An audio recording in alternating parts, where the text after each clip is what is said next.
अभी आपने सोचा है कि आपका स्पर्म काउंट लो क्यों आ रहा है, एक्टिव क्यों लो आया? बॉडी में इन्फ्लामेशंस भी हैं, इन्फेक्शंस भी हो सकते हैं, लीवर प्रॉब्लम भी आ सकती है, डाइजेस्टिव इश्यूज भी हो सकते हैं, हार्मोन इम्बैलेंस भी हो सकते हैं। सब दुनिया वीर्य की दवाई बनाने के पीछे भाग रही है कि वीर्य की दवाई खिला दो, वीर्य की दवाई बढ़ाने खिला दो। बन क्यों नहीं रहा? जब उस समाधान की सोच पे पहुंचोगे तब इलाज मिलेगा। ध्यान रख के चलना, इस रील में एंड तक बने रहना। इसमें देखिए, आपके सामने क्लियर एविडेंस के साथ पेशेंट कब आया हमारे पास। फोर्थ मंथ में एक्टिव उनका 25% था, और हमारे पास ट्रीटमेंट लिया उन्होंने 2.5 महीने में। 2.5 महीने में सीमन देखिए कहाँ पहुंच गया, 65 पे।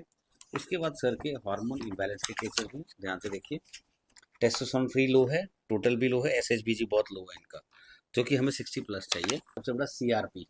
सीआरपी ध्यान में रखकर चलना, बॉडी में इन्फ्लामेशन आएंगे जब सीआरपी आपके हायर आएंगे, तो उसमें आपको पेशेंट्स को टाइफाइड होने के चांसेस बहुत ज़्यादा बढ़ जाते हैं। तो जब टाइफाइड आएगा तो टाइफाइड आने से डाइजेशन इश्यू आएंगे, बॉडी में इन्फ्लामेशन आएगी, सीआरपी आएगा, एसोटेटर आ सकता है but higher, but majorly CRP high मिलेगा। तो जब सीआरपी लेवल्स और इन चीज़ों पे हम लोग आयुर्वेद के अनुसार सही समाधान औषधि देते हैं, ना कि सिम्टोमेटिक। एलोपैथी में क्या रहता है, आपको इंस्टेंट एंटी इन्फ्लामेटरी टैबलेट दे देंगे, स्वेलिंग कम होगी, कुछ देर के लिए ठीक रहेगी। बट आपने आज अगर प्रभु कृपा से एक इशू प्लान कर लिया, 2-3 साल बाद फिर प्लान करना चाहेंगे, फिर नहीं होगा।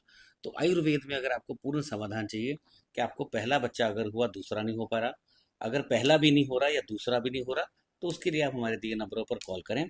अपनी फैमिली को सुखद रूप से प्लान करके चलें, ताकि आपका परिवार जो है बहुत बढ़िया से आगे बढ़े, परिवार की वेल वृद्धि हो, आपकी वंश की वृद्धि हो।